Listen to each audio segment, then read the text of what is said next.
everybody. Alex Goff here, and I'm at a place called Rugby World in Avon, Ohio. Having, as you know, I moved to Ohio. I didn't know this place was here, and it's kind of crazy. In fact, I'll show you a little bit later the sweeping double field setup here. Dave Lyons is pretty much everything, the energy, the mastermind behind all of this. This place, we've got a rugby game going on. People here, burgers, having a great time, which is very, very welcome. Very, very welcome. How did this come about? Well, how far do you want me to go back? Let's go back to the beginning. My involvement with rugby started at Ohio University in 1973. I graduated, oddly enough, in 4 years in 77. The guys on the team told me that nobody graduates in 4 years. Best 6 or 7 years of your life, is that what you're saying? No, right? so I came out and I went and played with, at the time there were 3 teams in Cleveland, all on the east side of town. The Cleveland Blues, Cleveland Grays, and a Forest City club. So I played with the Grays where all the OU players were, and after one season I said, I've got to start a team on the west side. And they said, like us, or I said, if you notice, on Tuesdays and Thursdays, I'm the only one driving from the east side to the west side, and back then it was a treacherous drive, so I would have probably been dead at an early age if I hadn't started. So myself, Joe Zone, and Mike Coyne, who are now, Joe's a municipal judge and Mike's an attorney, and I went on to become an FBI agent. We started the Cleveland Rovers in 1978, and we have been contiguously the longest intact team in Cleveland.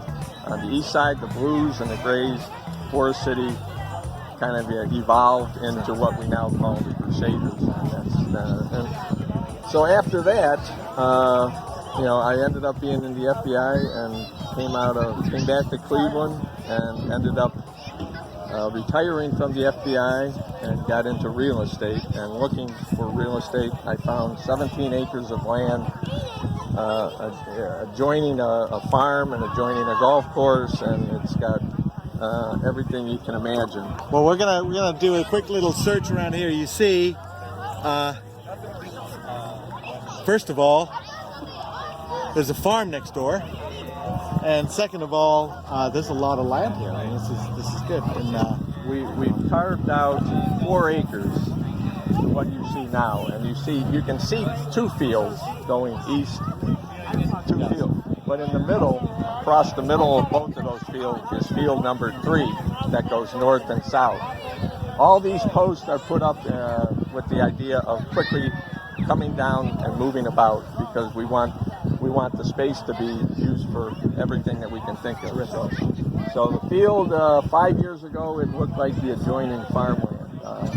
The farmer who assisted in the transformation did a phenomenal, I can't say it enough. You could have the largest rainfall out here and you won't have any puddling. It drains amazingly well. So we have enough land on the east side of the property to put 2 more fields. And that's where we will have the time to put more fields, and our goal is to have a clubhouse constructed within probably the next few years.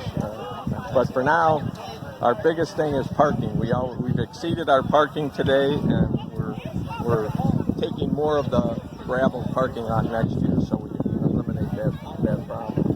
The farmer who's been farming this land for 50 years told me that they don't ever have anybody put anything on top of the soil. He knows the soil. Right. He came in and he did a phenomenal job of grading it. I aerated the whole 4 acres with a 2-foot aerator myself, so that tells you how that's stupid you can be. But we started with what we had, and each year we just try to improve. The goalposts. We've got bleachers now. And if you see, the game is being run the way I think you'd want it to be run, where you got people back from the sidelines. Right. You got the technical zones. You got it the way it makes rugby a little bit more organized. And when I played, that wasn't a big factor of. No, everyone just crowded on the sidelines. So it's nice when we have a beautiful day like this. I coach the Avon Lake High School rugby program.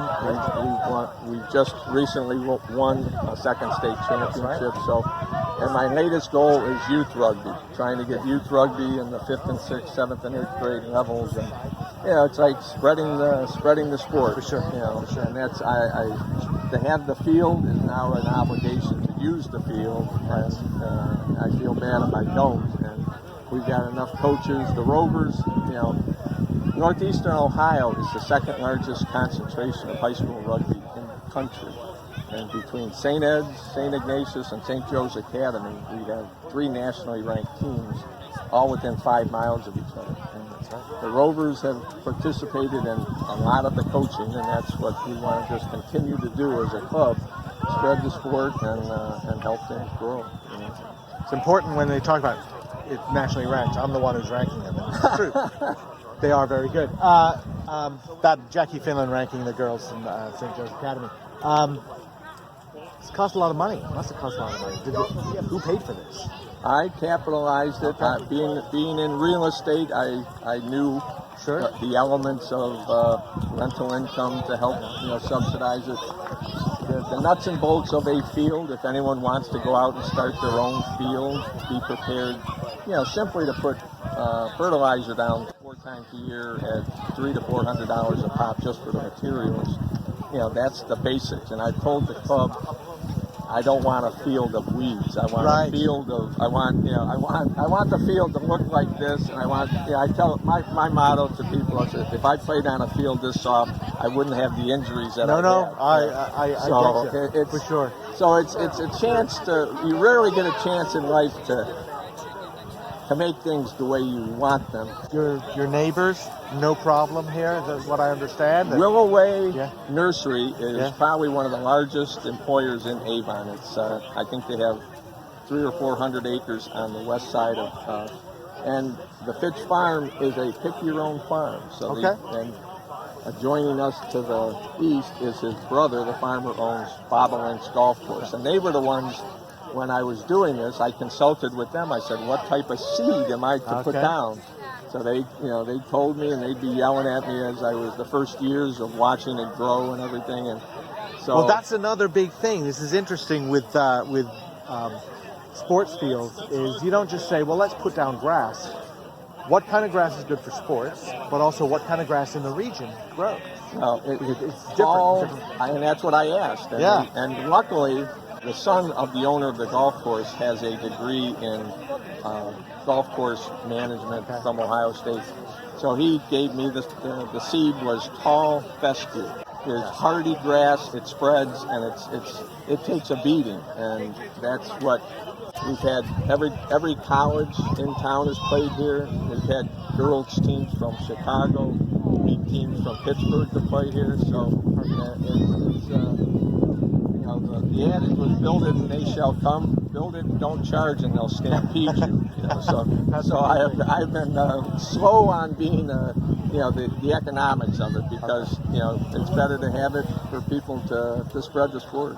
The inspiration is when I went to I'll be honest, when I went to Elkhart, Indiana to see my son. He was qualifying he was playing for Miami.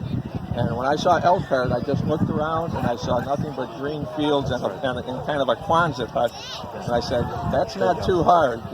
So you learn from what you want to grow into, and that was what got me off on doing it. Otherwise, 40 years of being like Moses for the Rovers, always searching for that field, or you drive by a farm and you say, oh, that would be a great rugby field. Well, you rarely get a chance to put it into play. I feel very